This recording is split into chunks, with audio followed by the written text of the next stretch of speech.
አሰላሙ አለይኩም ወራህመቱላሂ ወበረካቱ። ውድና የተከበራችሁ የቻናሌ ተከታታዮች እንደናችሁ? ሰላም ናችሁ? ደህና ናችሁ? አልሐምዱሊላህ ከኔ ጋራ ሁሉ ሰላም፣ ሁሉ መልካም። ዛሬ ደግሞ ስምርምር አድርገን የሰራነውን የጂፕሰም ኮርኒስ እና ጂፕሰም ወል ፕላስተር ከሙሉ ፊኒሽንግ ላሳያችሁ ብቅ ብያለሁ። ቪዲዮውን ለማየት ስትጀምሩ ላይክ በማድረግ ጀምሩ። ከዛ በመቀጠል ደግሞ ቪዲዮውን ስትመለከቱ ማሻአላህ ማሻአላህ ማሻአላህ ማለታችሁን አትተው፣ አትዘንጉ፣ አትርሱ። ማሻአላህ ማለት ማሻአላህ ካለ ማለት ይበልጣል ይወደዳልና ማሻአላህ ካላልን ደግሞ ወደ አይነናስ ወደ ምቀኝነት ይሄድብናልና ማሻአላህ ማሻአላህ ማለትን እንዳረሱ።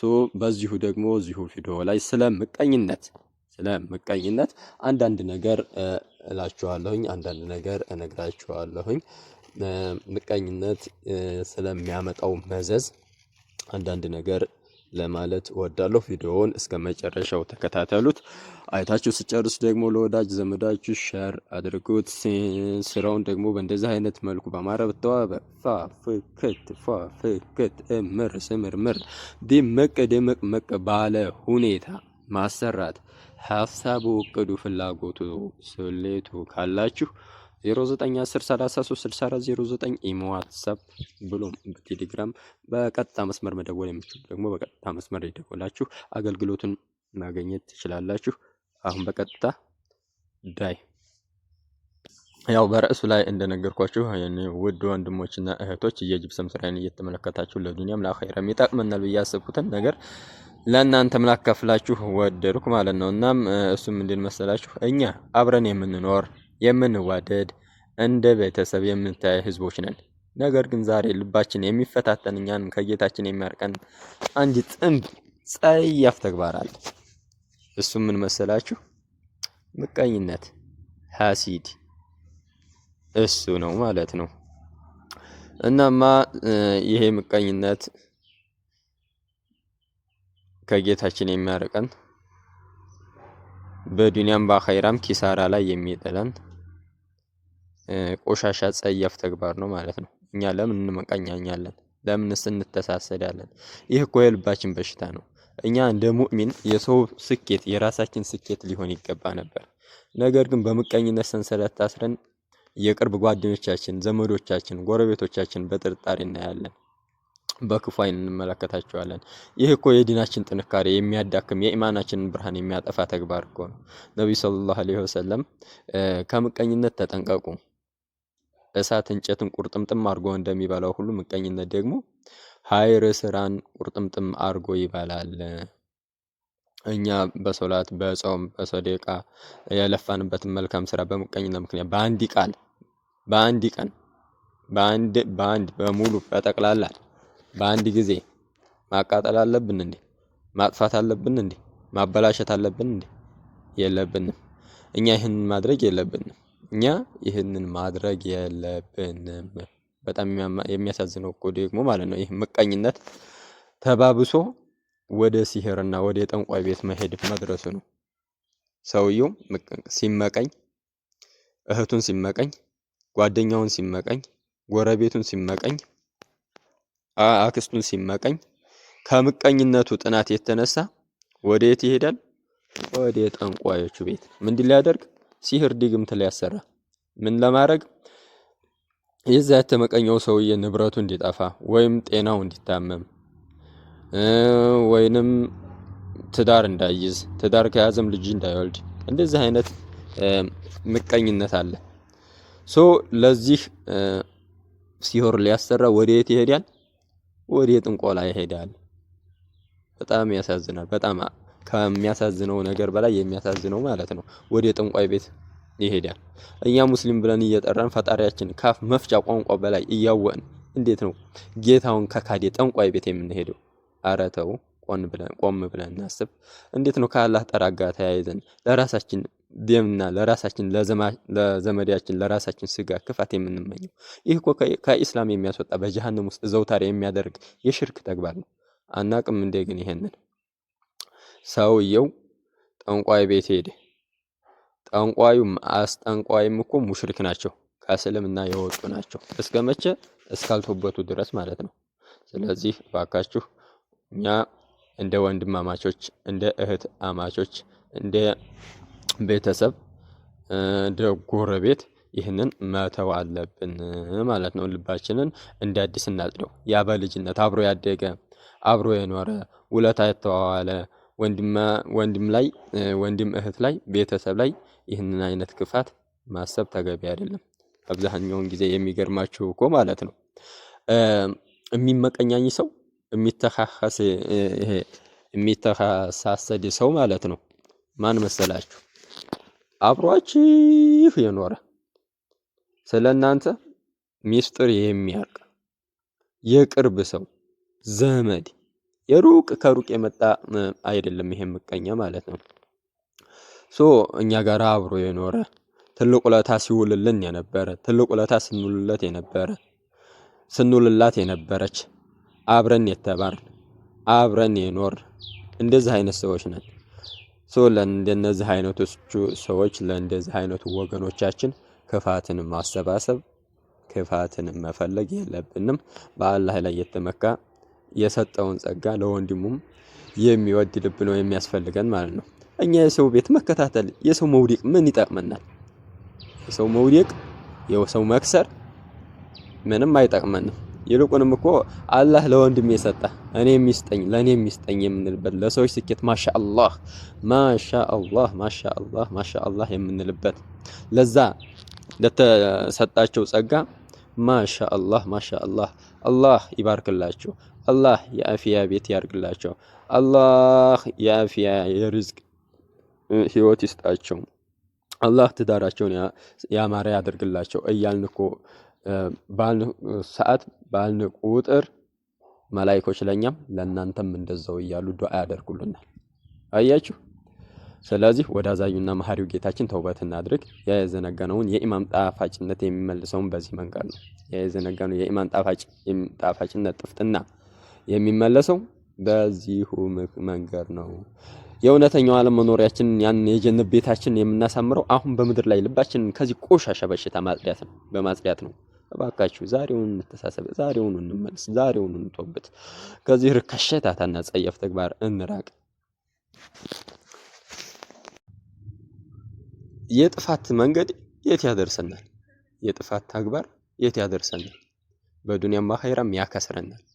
ወንድሞቼ እህቶቼ፣ እኛ እኮ እንደው ቆም ብለን ካሰብነው ብዙዎቻችን አብረን ያደግን አብረን የኖርን በችግርም በደስታም ተደጋግፈን ብዙውን ውጣ ውረድ ያሳለፍን ብዙ ጎዳናዎችን የተሻገርን ወገሮች ነን። ከዚህ በፊት አንተ ወንድሜ ነህ፣ አንቺ እህቴ ነሽ፣ እናቴ ነሽ፣ አባቴ ነህ፣ ከእናንተ በፊት እኔ ዲፍትል ያድርገኝ፣ እኔ ደፋላችሁ፣ እኔን ይመመኝ፣ እኔን ይቁረጠኝ እያልን ስንባባል የነበርን እኮ ሰዎች ነን። ዛሬ ታዲያ ምን ተፈጠረ? እንዴት ነው የነሱ መውደቅ? እንዴት ነው የነዛ ሰዎች መውደቅ ውድቀት የሚያስደስተን? ለምንስ ነው እነሱን ለመጉዳት ብለን ገንዘባችን ከፍለን ፈጣሪውን ከካደ ጠንቋይ አስባችሁታል? ፈጣሪውን አልገዛም ብሎ ከካደ ጠንቋይ ዘንድ ሂደን ድግምት የምናስደግመው? እባካችሁ ቆም ብለን እናስብ። እኛ ለምን ራሳችን ለክህደት እንዳረጋለን? ለምን ራሳችን ለጀሃነም እንሸጣለን? ኧረ ተው እንመለስ። እንመለስ። እስኪ ቁጭ ብለን እናስተንተን። የሁላችንም ርዝቅ ድርሻችን የሚገባን ነገር የሚሆነንን የሚጠቅመንን ነገር አላህ ዘንድ አከፋፍሎን ጨርሷል። የጎረቤቴ መኪና መግዛት፣ ሌላ ሰውን 2 ሚስት ማግባት፣ ልጅ መውለዱ ለምን ያስጨንቀናል? የተለያየ አይነት በርዝቅ መጎናጸፉ ለምን ያስጨንቀናል? 3-4 ቤት መስራቱ ለምን ያስጨንቀናል? ለምንስ ውስጣችን ያንገበግበናል? እንዲህ ካሴት እያጠነጠን ይህንን ለምን አገኘ ያን ለምን አደረገ ብለን የምንቃጠል ከሆነ የምናተርፈው መንገብገብ፣ መረበሽ፣ ሰላም፣ ኪሳራን እና ውድቀትን ብቻ ነው የምናተርፈው። ከዚህም በላይ በዱንያ ላይ ይህንን ያህል ጸጋ ሰጥቶን ሳለ እኛ ግን ከጠላታችን ከኢብሊስ ጋር ተባብረን በአላህ ላይ ሽርክ እየፈጸምን ወደ ጠንቋይ ቤት መሄዳችን የኪሳራዎች ሁሉ ኪሳራ አይደለም? በኸይራ ላይ ንጹህ ተውበት፣ በአኺራ ያለ ንጹህ ተውበት ጀሃነም ውስጥ ዘውታሪ መሆን ማለት ነው። ሰማችሁኝ? ይህንን ተግባር ካልተውን በአኺራ ንጹህ ተውበት እስካልተውበትን ድረስ ጀሃነም ውስጥ ዘውታሪ መሆናችን ነው። አስባችሁታል? እባካችሁ የበደልናቸውን አካላቶች ከመሞታችን በፊት አሁኑኑ አፉታን እንጠይቅ። ነገ አላህ ፊት ቆመን ለምን ይህን አደረግሽ፣ ለምን ይህንን አደረክ ተብለን የምንጠየቅበት ቀን ከማፈራችን በፊት አሁን አፉ በሉን እንበል። አሁኑኑ ተውበት እናድርግ። ወደ አዛኙ ጌታችን እንመለስ። እኛ መሆን ያለብን እርስ በርስ የምንደጋግፍ እንጂ የምንጠፋፋ አይደለም። ይህንን ጥንብ ጸያፍ ስራ ትተን ልባችንን ለአላህ ስንሰጥ እውነተኛውን የዱንያና የአኺራ ስኬት እናገኛለን። አያችሁ፣ እኛ የምንኖረው በብዙ አይነት የስራ ዘርፎች ተሰማርተን ነው። በየሱቆቻችን፣ በየቢሮዎቻችን፣ በትምህርት ቤታችንና በእጅ ጥበብ ሙያችን ላይ የተሰማራ ሁላችንም የምናየው እውነት አለ። እኛ እኮ በዚች አጭር ዱንያ ላይ ለአንድ አፍታ ተገናኝተን የምናልፈን ታውቃላችሁ። መቼም ይሄ ለማንም የሚጠፋ አይደለም። ታዲያ ለምንድን ነው በስራችን ላይ መተሳሰድ? የሌላውን እቃ መጥፎ ነው ማለት በውሸት ወሬ የሰው ገንዘብ ማበላሸት የጀመረው? ውሸትና ወሬ ማራገብ የኢማን መሸርሸሪያ ነው። እኛ ሁላችንም በአላህ ፊት ተጠያቂዎች ነን። ቆም ብለን እናስብ። አንድ ነጋዴ የሌላውን ነጋዴ ስም ለማጠልሸት እቃው መጥፎ ነው፣ እቃው ጅል ነው ብሎ ውሸት ሲለጥፍ ያ ሰው የራሱን ርዝቅ ነው የሚዘጋው።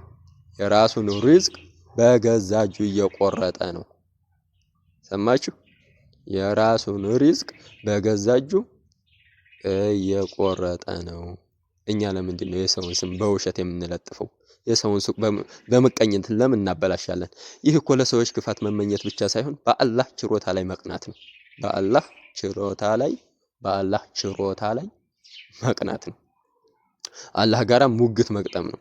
አላህ ላንተ የሚገባህ ይሄ ነው፣ ላንቺ የሚገባሽ ይሄ ነው፣ ለነሱ ይሄ ይገባቸዋል ብሎ ያለውን እረ ይሄማ መሆን የለበትም እያልክ ከአላህ ጋራ ሙግት እየገጠምን ነው።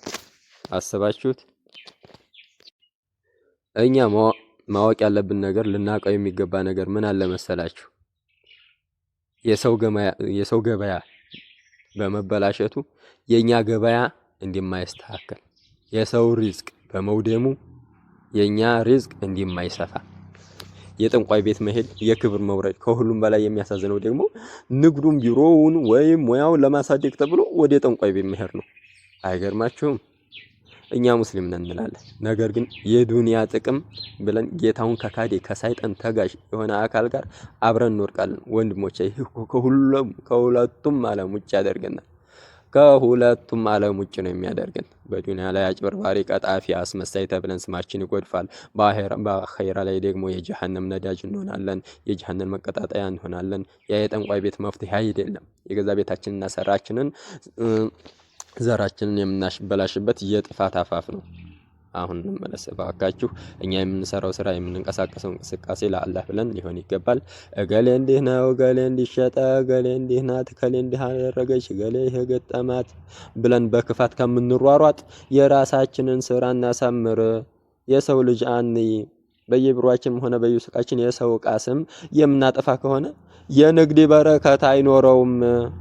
እኛ አሁንም ቆም ብለን ማሰብ አለብን። ዛሬ በውሸት የገነባ ነው የሰው መውደቅ ነገ መቃብር ውስጥ ይዞን ይወርዳል። የለፋንበትም የደከምንበትን እጀ ጥበብና የቢሮ ስራችን፣ የሱቅ ስራችን በምቀኝነትና በሲህር በዲግምት እናበላሸው። ተው እንመለስ። ያ የገዛ ነው የጠንቋይ ዲግምት የገዛ ነው ውሸት ነገ አላህ ፊት በፊታችን ይቆማል። አስባችሁታል?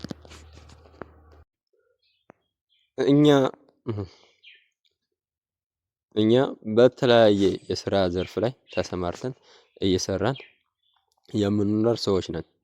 ግማሹ መምህር፣ ግማሹ ነጋዴ፣ ግማሹ ጠበቃ፣ ግማሹ ደግሞ በእጅ ሙያው ስራ እየሰራ የሚኖር የአንድ ማህበረሰብ አባላት ነን። አንዱ ሌላውን ሲጠቅም ነው የሚያደርገው። እኛ እርስ በእርስ በመተጋገዝ በመተማመንና እውነትን በመናገር እንስራ። የሰው ገበያ ለማበላሸት ከምንሮጥ በራሳችን ስራ ላይ እንበርታ። ወደ አዛኙ ጌታችን ተውበት እናድርግ። ያ ጌታ እኮ የሰራነውን ስራ በሙሉ የሚሄ ነው። ለምቀኝነት፣ ለውሸት፣ ለሴራና ለጠንቋይ ቤት ስንል ራሳችንን አደጋ ላይ አንጣል። እንመለስ። ከዚህ ቆሻሻ ባህሪ እንውጣ። ወደ ቀናው መንገድ እንመለስ። አላህ በስራችን ላይ በረከትን እንዲያሰፋልን ልባችንን ንጹህ እንዲያደርግልን ከምቀኝነትና ከጠንቋይ ቤት ሰንሰለት እንዲያላቅቀን ሁላችንም ዛሬውኑ ውሳኔ እንውሰድ እያልኩኝ ንግግሬን እጨርሳለሁኝ። ይህንን ቪዲዮ ይጠቅማል፣ ቆንጆ ነው፣ ደስ ይላል ካላችሁ ወዳጅ ዘመዶች ሸር በማድረግ ቻናሉን ይቀላቀሉ።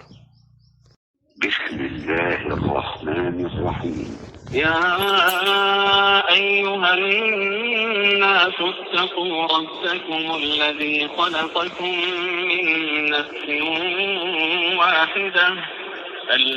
خلقكم من نفس واحدة وخلق منها زوجها وبث منهما رجالا كثيرا ونساء واتقوا الله الذي تساءلون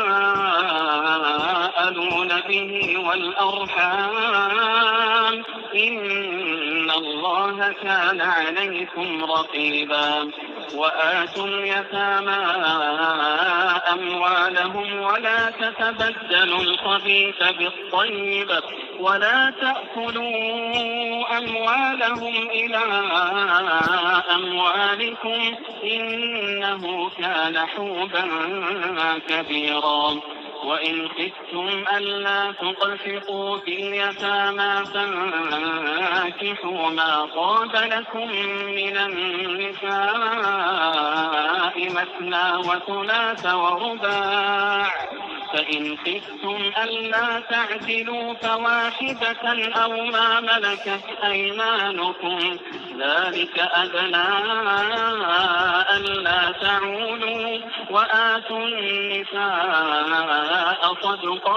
صدقاتهن نحلة فإن طبن لكم عن